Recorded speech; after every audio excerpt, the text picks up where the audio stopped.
All right, we are still kind of at the Catholic Marketing Network, but I did not get a chance to interview Susan Joy Bellavance because we just didn't have a chance. So we're in the parking garage, said, oh, I wish we had done the interview. Well, you know what? We are now in my wife's car with the lights and the air conditioner on, and we are talking to her about her books, King of the Shattered Glass and Will You Come to Mass.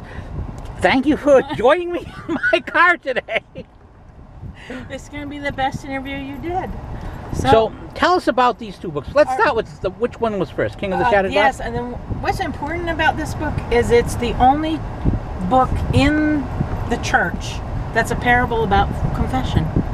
A parable about confession. And it's set in medieval times, and it's about the glass blowers, and when you break the king's glass. Are beautiful illustrations too. Yeah, when you break the king's glass, you have to bring it to him, but everybody buries theirs. But the little girl, she brings it. This is an image of divine mercy. See him walking forward?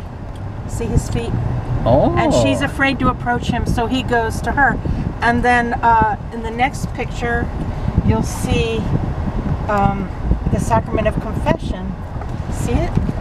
Oh, I get you. Get it? And then at the end, he takes all the broken glass that she brings to him and makes a stained glass window of him adopting her. Isn't that cute? And she becomes his daughter. That is so cute. Now, what inspired the book? I was thinking about you make mistakes and make mistakes, but God takes that out of every evil who creates a greater good. But the thing is, if you don't bring it to him, he can't make the stained glass of him adopting you if you don't bring it to him. So the adults in this book all bury the glass. But she doesn't. She has the courage to go forward. And it's about the love and mercy of God, but you have to bring it forward in order to receive it. And which is the whole point of sacramental confession. You bring it forward, you confess your sins, and you are forgiven. Right. Now tell us about the second book, Will You Come to Mass? This one is so much fun. It's like it's based on the Gospel of Mark, where the invitation to the wedding banquet.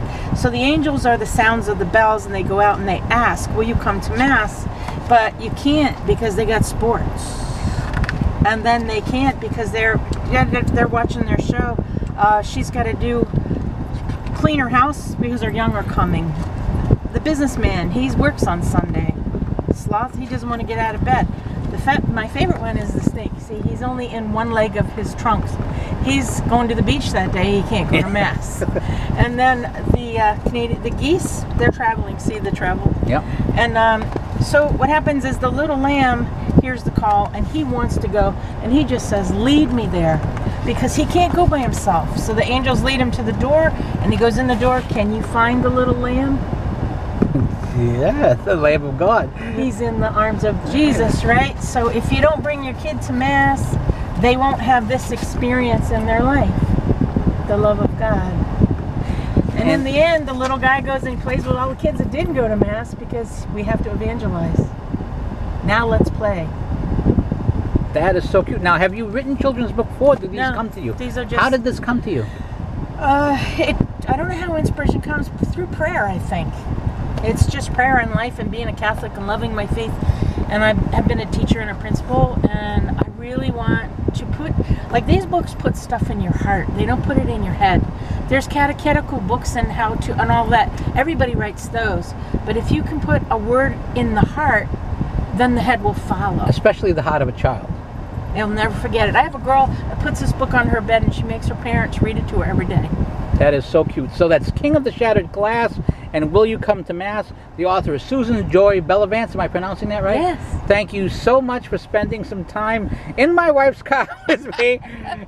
Well, we do have the AC on and such, so that we could get a chance to talk about your books when we did not get a chance before. And the sound might even be better because there's no background sound like the rest of the convention. Right. So, okay, God bless you. God bless.